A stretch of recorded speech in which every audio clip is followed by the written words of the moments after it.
बिल्ली, कुत्ता और मुर्गी की दोस्ती। एक सबक आमोज बच्चों की कहानी। एक दिन की बात है, एक छोटे से गांव में बिल्ली, कुत्ता और मुर्गी एक ही खेत के करीब रहते थे। सबका ख्याल था कि ये तीनों कभी दोस्त नहीं बन सकते, क्योंकि बिल्ली को मुर्गी से दुश्मनी और कुत्ते को बिल्ली से चिढ़ होती है।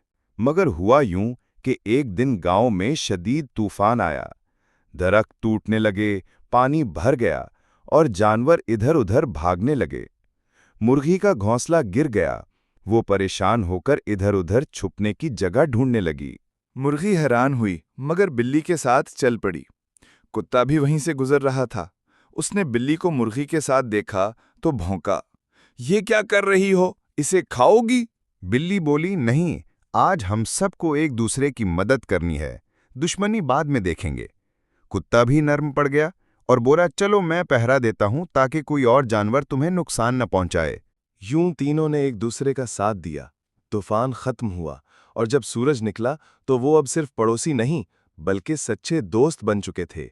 सबक: हम जिसे अपना दुश्मन समझते हैं, हो सकता है वही वक्त पर सबसे बड़ा दोस्त बन जाए।